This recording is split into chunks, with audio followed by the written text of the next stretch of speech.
Xin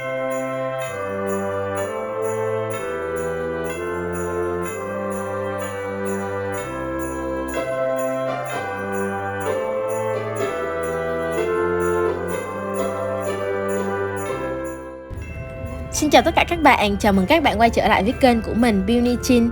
Đã tròn một năm rồi mình mới quay trở lại và trong video lần này mình sẽ chia sẻ cho các bạn kinh nghiệm du lịch đến thành phố Strasbourg và ngôi làng cổ tích Coma vào mùa Giáng sinh ở Pháp.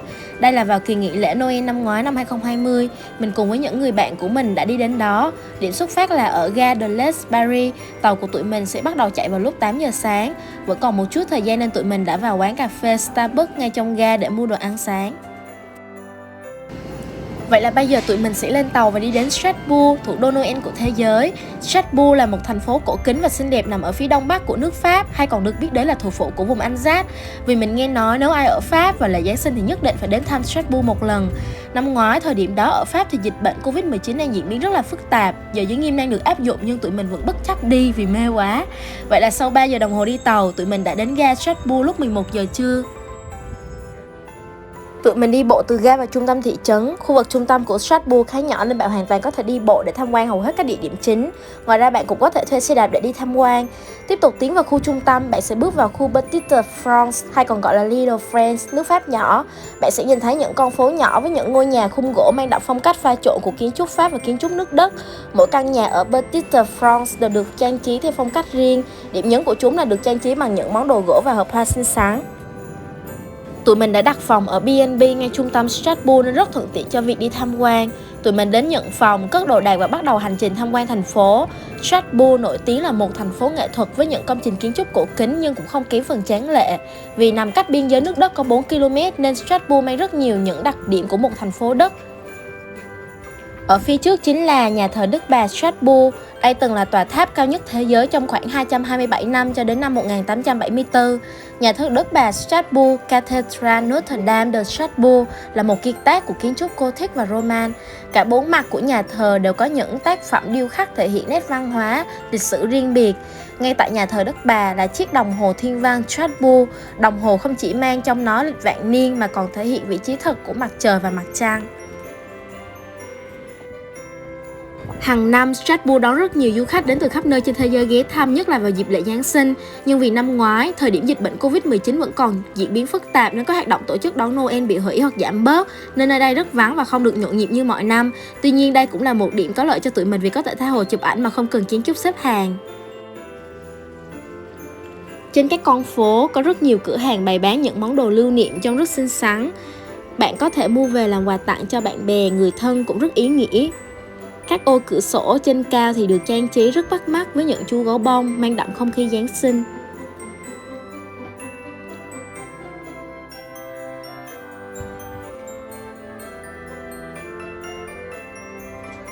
Tụi mình đến đây thì đang có chợ trời. Ở đây người ta bày ra những gian hàng bán những món trang sức, cổ vật, quần áo, giày dép và nhiều thứ khác nên tập trung rất nhiều người đến mua và xem. Như mình đã nói thì vì dịch bệnh Covid-19 nên các cửa hàng đồ ăn hay nhà hàng chỉ bán mang đi nên tụi mình chỉ có thể mua đồ ăn về nhà ăn.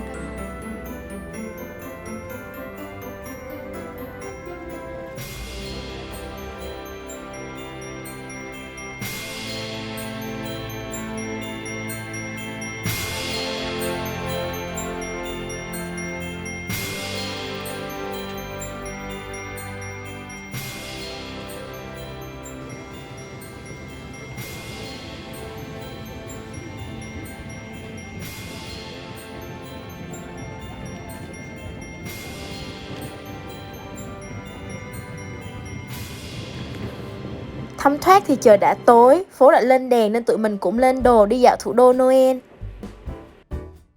Ở phía đối diện là bảo tàng lịch sử Strasbourg, nơi đây trưng bày một triển lãm tổng thể về tranh vẽ, nghệ thuật đồ họa, vũ khí và các đồ vật hàng ngày. Các bộ sưu tập trải dài qua nhiều thế kỷ từ thời Trung Cổ đến cách mạng Pháp với một vài phòng dành riêng cho thời đại Napoleon và thời hiện đại.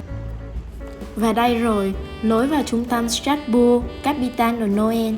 Hàng năm vào dịp lễ, các ngôi nhà, đường phố và nhà thờ của Strasbourg được trang trí bằng đèn Giáng sinh. Thành phố được khoác một tấm áo Giáng sinh lụa là đầy ánh đèn lung linh, không khí lễ hội trải khắp các con phố.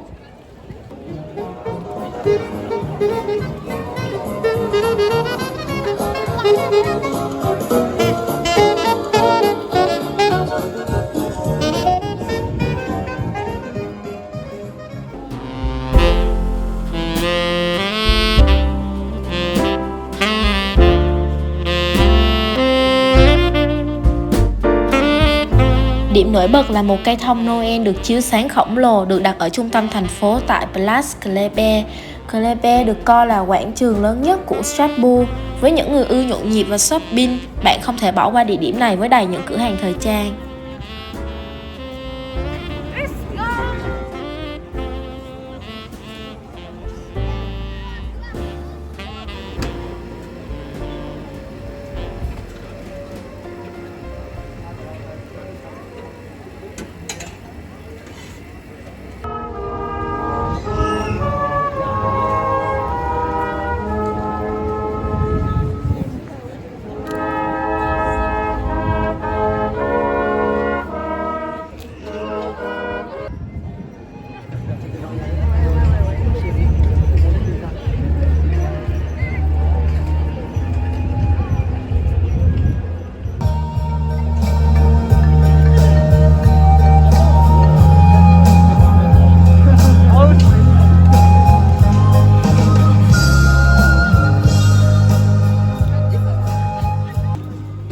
Strasbourg rất nổi tiếng ở châu Âu với chợ Giáng sinh được trang hoàng lộng lẫy. Đây được xem là chợ Giáng sinh lớn nhất ở châu Âu, nhưng vì dịch bệnh giờ giới nghiêm quy định từ 7 giờ tối không ai được ra đường nên các hoạt động buôn bán của chợ đã bị giảm bớt. Nhưng năm nay cuộc sống đã dần ổn định lại nên các bạn đừng bỏ lỡ dịp du lịch Strasbourg mùa Noel nha.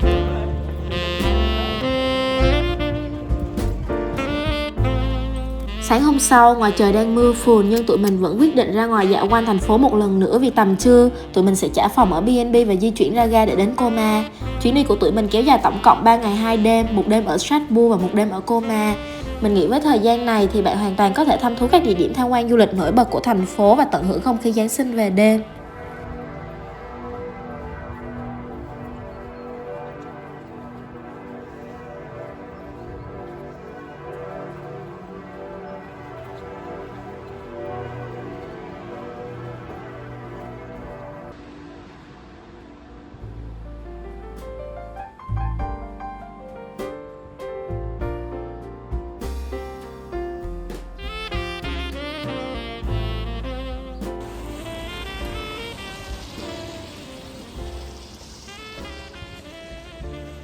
Hello chị Nhung.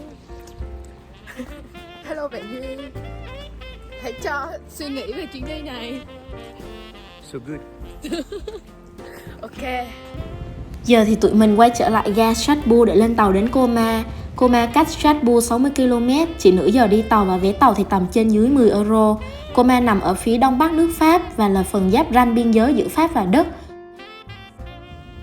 Colmar mang một giá trị văn hóa và lịch sử lâu đời. Không chỉ vậy, Colmar còn rất nổi tiếng với những vườn nho rộng bát ngát và là nơi tiên phong về du lịch rượu vang. Nằm trong cung đường rượu vang Alsatian, thị trấn này còn được biết đến như một thủ phủ rượu vang vùng Alsace. Tụi mình thuê B&B ngay trung tâm Old Town. Từ đây bạn có thể dễ dàng đi bộ đến hầu hết các địa điểm tham quan hàng đầu. Căn B&B mà tụi mình thuê trông rất dễ thương và ấm cúng. Nhà có thể ở được từ 3 đến 4 người, bao gồm một giường ngủ ngay cửa ra vào, một phòng khách, nhà bếp, nhà vệ sinh và một phòng ngủ riêng tư.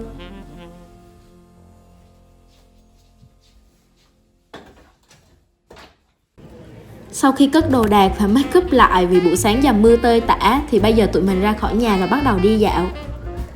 Colmar là một ngôi làng nhỏ xinh xắn, nơi đây giống như một thị trấn trong truyện cổ tích với những con đường lát đá men theo những con kênh.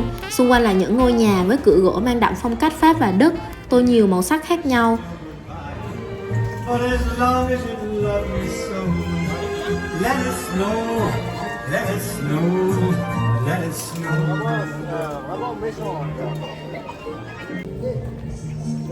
Bây giờ đã xinh đẹp để ra đường. Hồi nãy là lúc vô là siêu tơi tả luôn.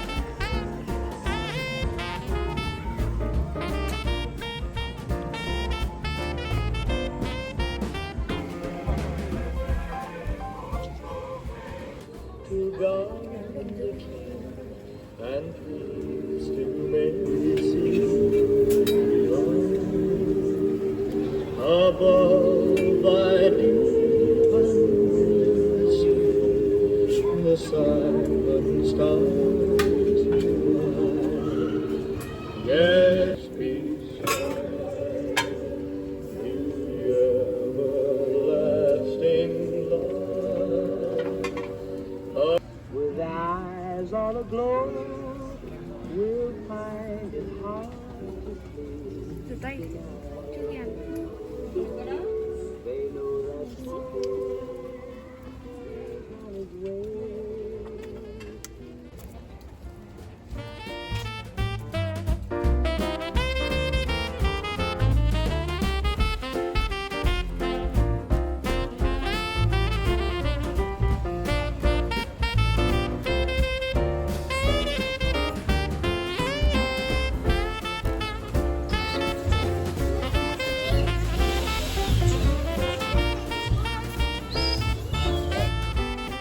Coma là nơi lý tưởng để đi lang thang và mỗi góc phố đều là góc ảnh đầy chất thơ để bạn ghi lại những khoảnh khắc thần tiên. Rải rác bên các dãy nhà là sự xuất hiện của các cửa hàng dễ thương, bán các sản phẩm địa phương như sô-cô-la và rượu vang, cũng như nghệ thuật và đồ cổ.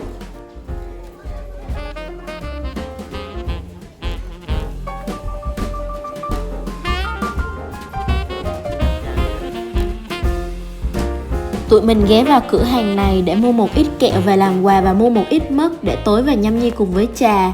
Ở đây bán đa dạng từ các loại mứt đến kẹo trái cây trông rất hấp dẫn và bắt mắt.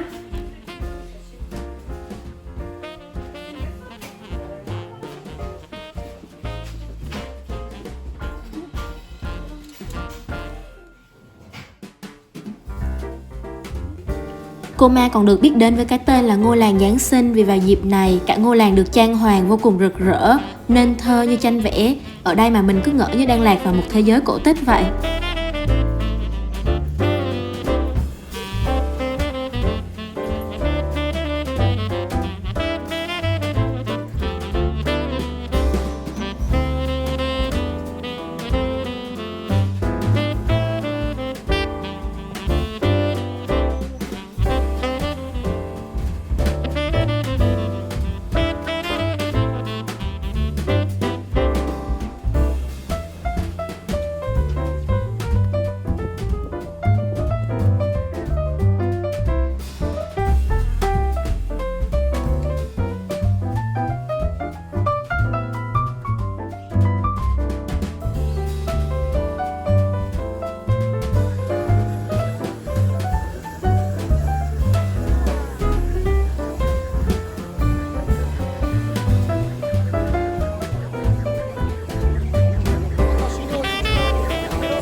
Khi nhắc đến ẩm thực Pháp hay châu Âu sẽ là thiếu sót lớn nếu không nhắc tới rượu vang, vốn gắn liền với văn hóa ẩm thực của họ từ rất lâu đời.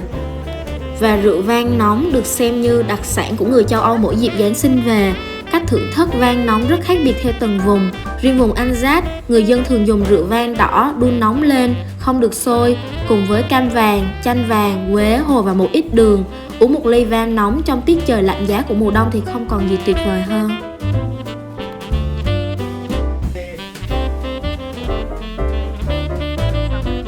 Bởi vì không có tìm ra được quán ăn nên là phải về nhà nấu mì.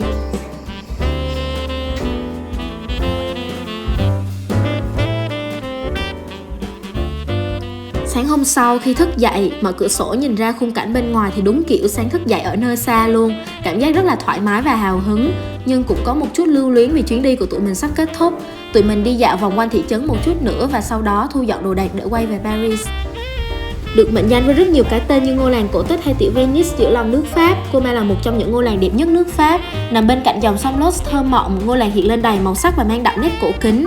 Nơi đây là nguồn cảm hứng và bối cảnh cho các bộ phim hoạt hình nổi tiếng như Lâu đài di động của Hao do Ghibli Studio sản xuất hay Người đẹp và quái vật của Disney. Tạm biệt Coma, hy vọng trong tương lai mình sẽ có dịp quay lại đây. Nếu các bạn có cơ hội thì hãy đến thăm hai địa điểm này nhé. Đảm bảo là bạn sẽ ngất ngay trước vẻ đẹp đặc sắc của Strasbourg và Coma. Và nếu các bạn thấy thích video này thì đừng quên like, share và bấm theo dõi kênh để ủng hộ mình nhé. Tạm biệt và cảm ơn các bạn đã theo dõi video này.